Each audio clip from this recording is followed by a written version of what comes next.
আসসালামু আলাইকুম ভিউয়ার্স, কেমন আছেন আপনারা? আশা করি অনেক ভালো আছেন। মানান্স ক্রিয়েশন ইউটিউব চ্যানেলের ভিডিওগুলো নিয়মিত দেখার জন্য আপনাদের সকলকে অসংখ্য ধন্যবাদ।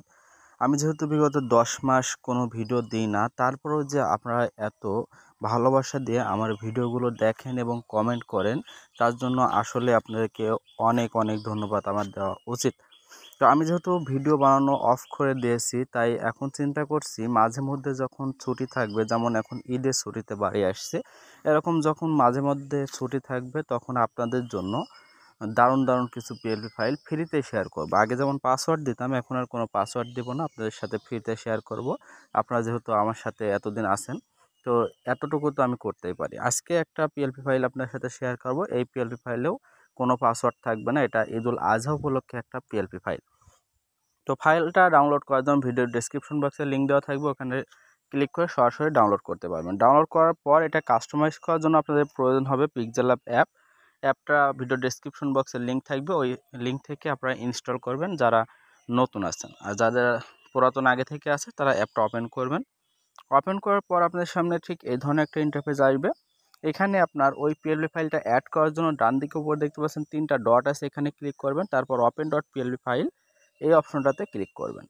ক্লিক করার পর একটু ওয়েট করতে হবে, তারপর একটা ইন্টারফেস আসবে, এই যে এই ধরনের একটা ইন্টারফেস আসবে। তারপরে একদম উপরে বাম পাশে দেখতে পাচ্ছেন ডট পিএলপি নামে একটা অপশন আছে, এটার উপর ক্লিক করলে আপনার ফোনের ডাউনলোড ফোল্ডারটা ওপেন হবে। আপনি যদি সঠিকভাবে পাসওয়ার্ড বাদে আমার ফাইলটা ডাউনলোড করে থাকেন, তাহলে স্ক্রল ডাউন করে নিচের দিকে গেলে আপনি ফাইলটা দেখতে পারবেন যে ঈদুল আজহা পাবলিক 25 এই ধরনের একটা ফাইল পেয়ে যাবেন। এটার উপর ক্লিক করে ওপেন অ্যান্ড অ্যাডে ক্লিক করলে এটা সুন্দরভাবে আপনার ফোনের ভিতরে অ্যাড হয়ে যাবে।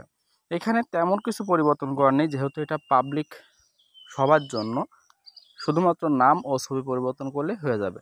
প্রথমে নামটা পরিবর্তন করার জন্য দেখেন নামের উপর ডাবল ক্লিক করে আপনি এটা কেটে দিয়ে আপনার নামটা লিখে নিলে হয়ে যাবে। তারপরে ছবিটা পরিবর্তন করার জন্য প্লাস অপশনে ক্লিক করবেন। ফ্রম গ্যালারি থেকে আপনি আপনার ব্যাকগ্রাউন্ড রিমুভ করে একটা ফটো বেছে নেবেন। ব্যাকগ্রাউন্ড কীভাবে রিমুভ করতে হয় আপনি যদি না জেনে থাকেন, এ বিষয়ে আমার ভিডিও আছে, ইউটিউব থেকে দেখে নিতে পারেন।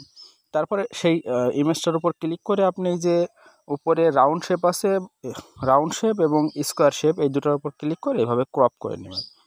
ক্রপ করার পরে একটু ছোটো বড় কর্নার ধরে করতে পারবেন, যতটুকু প্রয়োজন হয় ঠিক ততটুকু এইভাবে আপনারা ছোটো বড় করে বসিয়ে দেবেন। বসানোর পরে ডান দিকে উপরে দেখতে পাচ্ছেন এই যে লেয়ার অপশনে, এই লেয়ার অপশনে ক্লিক করবেন। এই যে এই অপশনটার কথা বলছি, এই লেয়ার অপশনে ক্লিক করার পরে এই যে উপরে যে ছবিটা তার বাম পাশে 8টা ডট আছে, 8টা ডটের উপর চেপে ধরবেন। চেপে ধরে আগের ছবিটার কাছে নিয়ে আসবেন এবং আগের ছবিটা ডিলিট করে দেবেন। তাহলে দেখবেন এটা আগের ছবিটার জায়গায় রিপ্লেস হয়ে গেছে। এভাবে আপনারা চাইলে ছবি এবং নাম পরিবর্তন করতে পারেন। তারপরে সেভ করার জন্য এই সেভ অপশনে ক্লিক করে সেভ অ্যাজ ইমেজে যাবেন। এখান থেকে আপনি কাস্টম থেকে এটা আলট্রা করে দেবেন, তাহলে হাই কোয়ালিটিতে সেভ হবে। এবার সেভ টু গ্যালারিতে ক্লিক করে এটা আপনার ফোনে জেপিজি আকারে সেভ হয়ে যাবে। তারপর এটা আপনি সোশ্যাল মিডিয়ায় বা এটা প্রিন্টও করতে পারেন, তবে সবাই বেশিরভাগ সোশ্যাল মিডিয়ার জন্য বানায়, আপনি সোশ্যাল মিডিয়ায় পোস্ট করতে পারেন সবাইকে শুভেচ্ছা জানানোর জন্য। তো আশা করি বুঝতে পারছেন আমার এই পিএলপি ফাইলটা ডাউনলোড করে কিভাবে সুন্দর একটা ঈদুল আজহার শুভেচ্ছা পোস্টার তৈরি করবেন আপনার নাম ও ছবি দিয়ে। বুঝতে পারলে অবশ্যই ভিডিওতে কমেন্ট করবেন, ভালো লাগলে চ্যানেলটা সাবস্ক্রাইব করবেন, আর যে কোনো ধরনের প্রশ্ন থাকলে সেটাও কমেন্টে জানাতে পারেন।